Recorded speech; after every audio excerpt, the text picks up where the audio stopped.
Okay. Jingle all the way. Hey everyone, Merry Christmas. Even if it's actually November for me, but let's just act here, okay?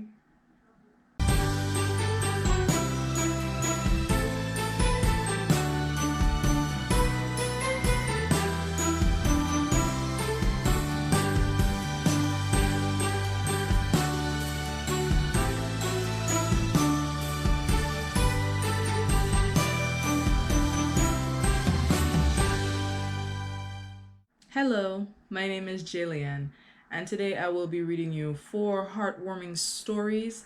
Let's get right into it since it's Christmas right now, but you'll see this on December the 25th, so let's go. The Postman Lifted Us from Depression.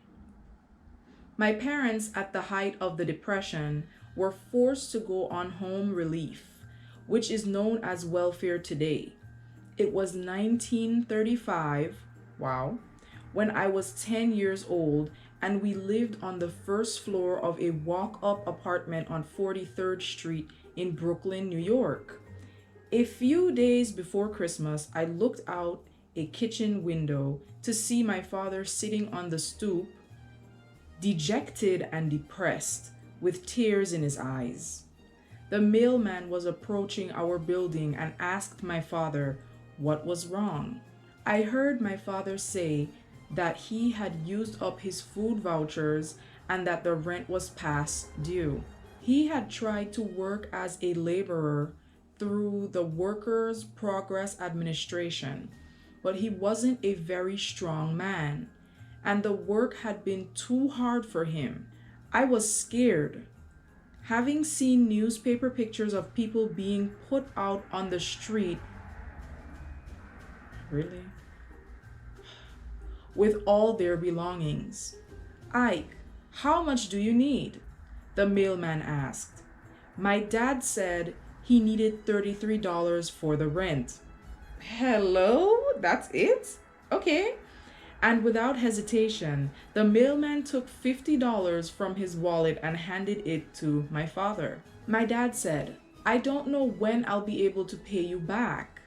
The mailman put an arm around my father and said it would be okay if he paid him back or he didn't pay him back. What a cool mailman. Okay, that's cool. The mailman noticed me looking through the window and said, Isaac, things will not be this way forever.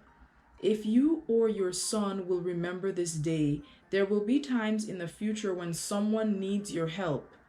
Help them within your means and tell them what happened this day. This will be my payback. This will be my payback. Instead of your, okay? This will be my payback. Merry Christmas and happy Hanukkah.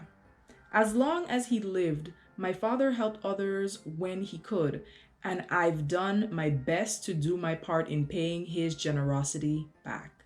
Martin Clapper. That was so beautiful. Very heartwarming.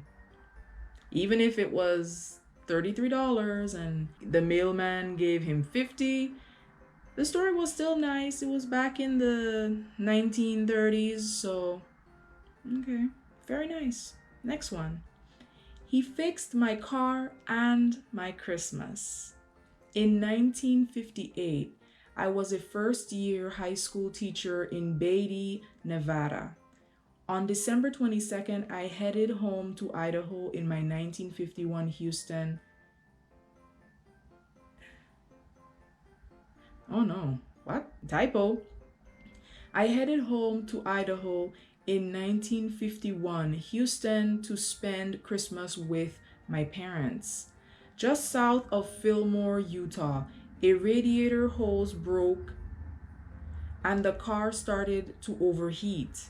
I hitchhiked into Fillmore and got a ride to a Chevron station.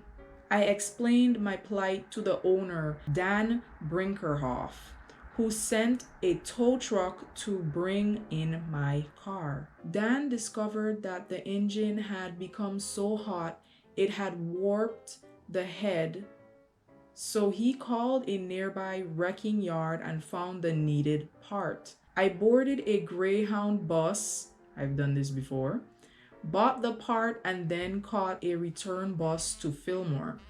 By that time it was dark, and Dan had closed the station. He immediately went to work on my car, laboring for several hours while I slept curled up in the back seat. Finally, he woke me and announced I was ready to go. When I went to settle up, he would not take a dime for anything he had done. I got to spend the holidays with my parents, and I shall forever remember Dan for the wonderful thing he did for me. Glenn G., Las Vegas, Nevada. That was very nice. Next one. Strangers carried us home. I joined the Army on December 15, 1959, when I was 17. Wow, the people in these stories are old. Okay. 5 days later, I had the choice of going home for Christmas or staying at Fort Carson, Colorado and pulling KP duty for 15 days. A fellow recruit and I wanted to go home, but we didn't have enough money for bus fare. So we decided to hitchhike some 1,100 miles to San Antonio, Texas. From there, we could get bus tickets home. He was going to Nuevo Laredo, Mexico, and I was going to Arkansas Pass, Texas. I have no idea if I pronounced any of those correctly, but if I did, awesome. If I didn't, please excuse me, but Merry Christmas. Let's continue. That first day, we got as far as Trinidad, Colorado, where we spent the night drinking coffee in a small cafe. The next day and night, we went all the way to Amarillo, Texas, in a semi-tractor rig. From there, we had to walk across town to where we could hitchhike. It was late afternoon, and we were getting hungrier and colder. On top of that, it had started to snow. Our chances of getting a ride out of town were getting mighty slim. Then our saving angel came by in a VW Bug, offering us a ride all the way to San Antonio. In the Bug were the young driver, his wife, an infant, a toddler, and a baby shaggy dog. The back seat had been removed to accommodate a sort of bed. With the dad and two tired, cold, hungry young soldiers in the front seat, we were going home for Christmas.